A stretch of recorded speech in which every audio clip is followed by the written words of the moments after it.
Hello, everyone. Welcome back to TAP Journal.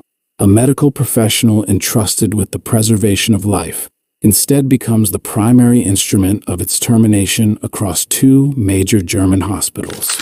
This investigation uncovers the chilling reality of a nurse who intentionally induced cardiac arrest in hundreds of patients just to experience the adrenaline of a successful resuscitation. Behind the sterile walls of modern clinics, a calculated predator exploited systemic administrative failures to become the most prolific serial killer in post-war German history.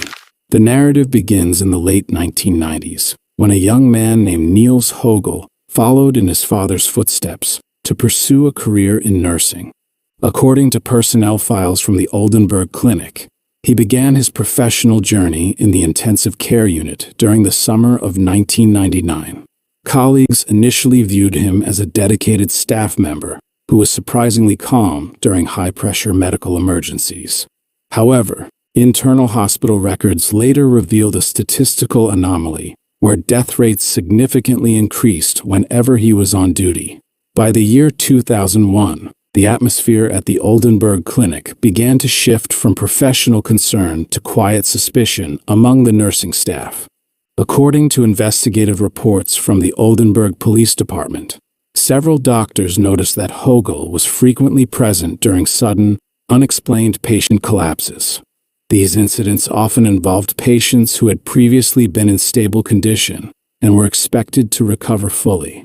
Despite the rising body count, the hospital administration failed to launch a formal internal investigation into the specific timing of these fatalities. The method of operation was as precise as it was lethal, involving the illicit administration of various cardiovascular drugs. Based on forensic toxicology reports submitted during later court proceedings, Högel utilized substances such as gilaritinol, sotalol, and lidocaine. These medications are typically used to treat arrhythmias, but, when administered in high doses to stable patients, they trigger immediate and violent cardiac failure. This gave Högel the opportunity to step in as a hero, leading the resuscitation efforts in front of his peers. According to testimony from former co-workers, Högel developed a reputation for being a resuscitation Rambo, who thrived on the chaos of the emergency room. He sought the social validation and professional respect that came with saving a life under dire circumstances. If the patient survived, he was hailed as a skilled professional, but if they died, he simply moved on to the next target. The psychological profile provided by Dr. Konstantin Karyophilis during the trial suggested that Högel suffered from a severe narcissism and a pathological need for attention. In late 2002, the pressure at the Oldenburg Clinic became too great, leading the hospital to offer Högel a choice between resignation or a transfer. According to internal memos cited by the prosecution, the hospital management provided him with a positive recommendation, despite their private concerns about his presence during patient deaths. This administrative oversight allowed him to secure a new position at the Delmenhorst Clinic, near Bremen. The failure to share vital safety information between these two institutions would prove to be a fatal mistake for dozens of future victims. The transition to Delmenhorst in December 2002 marks a significant escalation in his criminal activities and frequency of attacks. According to the Delmenhorst Clinic pharmacy logs, there was a sudden and massive increase in the consumption of heart medication that coincided with Högel's arrival. Patients who were only hours away from being discharged would suddenly suffer from total organ failure without any prior medical indication. The pattern was repeating itself, yet the new hospital staff was initially unaware of his history in Oldenburg. During his time at Delmenhorst, the death rate in the intensive care unit nearly doubled according to statistical analysis performed by the Regional Health Ministry. Despite these alarming figures, Högel continued to operate with near-total impunity for over 2 years. He often chose shifts during weekends or nights when senior physicians were less likely to be present on the ward. This strategic timing allowed him to manipulate the medication of vulnerable patients without immediate oversight from the medical board. The turning point occurred on June 22, 2005, when a fellow nurse named Renee T. noticed something unusual during an afternoon shift. According to her official police statement, she observed Högel hovering over a patient who had been recovering well from surgery. She watched as he manipulated the intravenous drip of a patient named Dieter M., who shortly thereafter suffered a massive cardiac arrest. Suspecting foul play, she checked the waste bin and discovered empty ampules of medication that had not been prescribed for that patient. The hospital administration was finally forced to act after the nurse reported her findings to the head of the department. According to court archives, the hospital conducted a blood test on the patient and found toxic levels of heart medication that matched the discarded ampules. Local authorities were notified, and an initial investigation was launched into the suspicious circumstances surrounding the event. However, the scope of the investigation was initially limited to this single incident of attempted murder. The first trial took place in 2006, where Högel was sentenced to 5 years in prison for attempted murder. According to legal documents from the Oldenburg District Court, the severity of the sentence was later increased to 7.5 years upon appeal.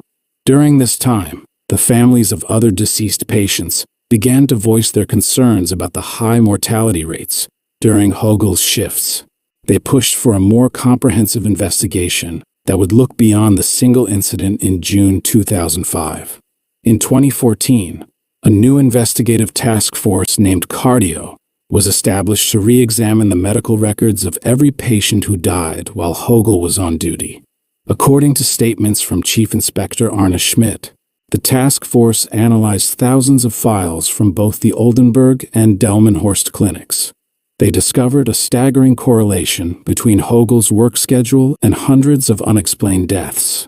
This realization led to the unprecedented decision to exhume the bodies of former patients across Germany and even in neighboring countries.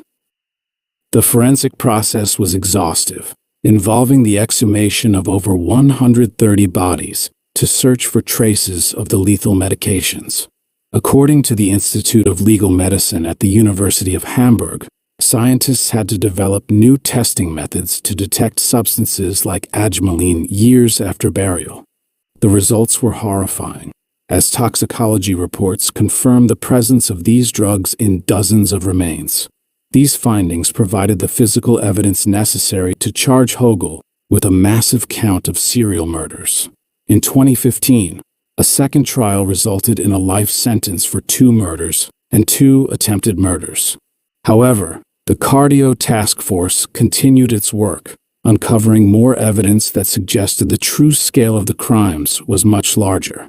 According to the final report by the Oldenburg Public Prosecutor's Office, Högel eventually confessed to many more killings during psychiatric evaluations. He admitted that he felt a sense of euphoria when he succeeded in reviving a patient and devastation when he failed.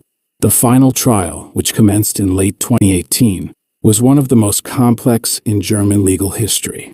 According to the proceedings recorded by the regional court, Högel was charged with an additional 100 counts of murder.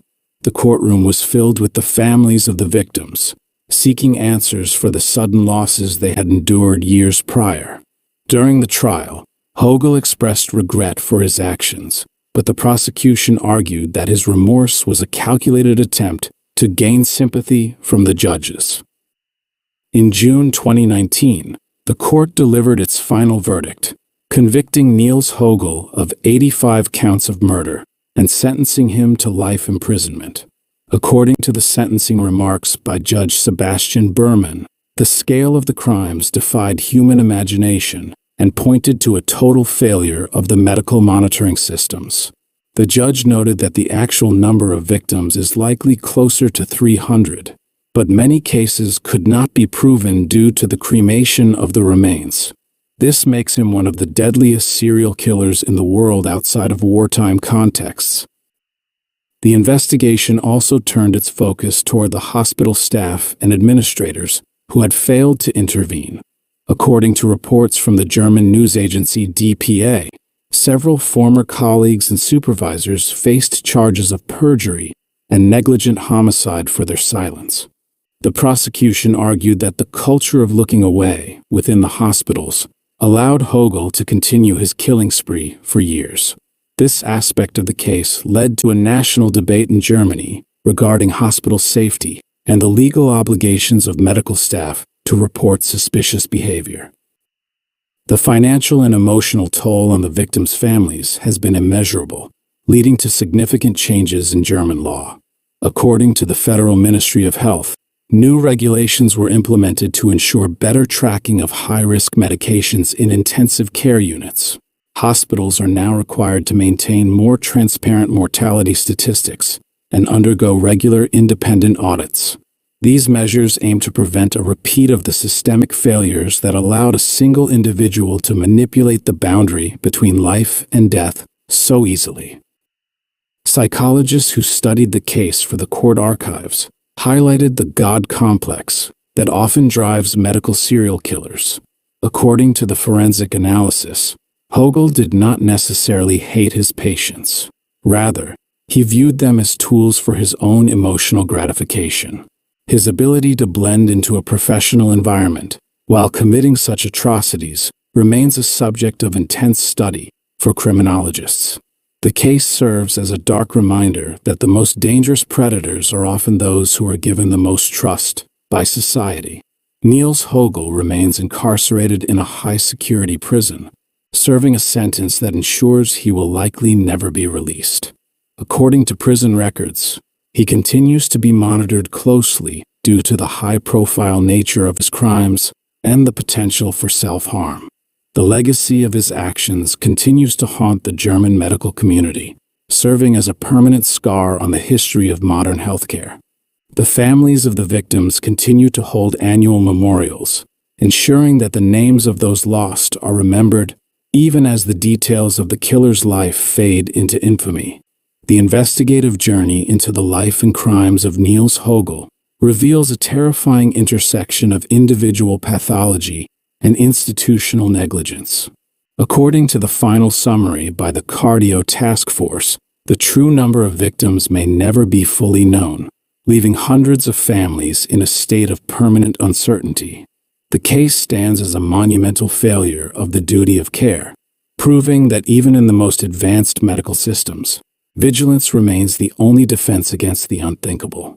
Maybe that is all the mystery we can investigate this time.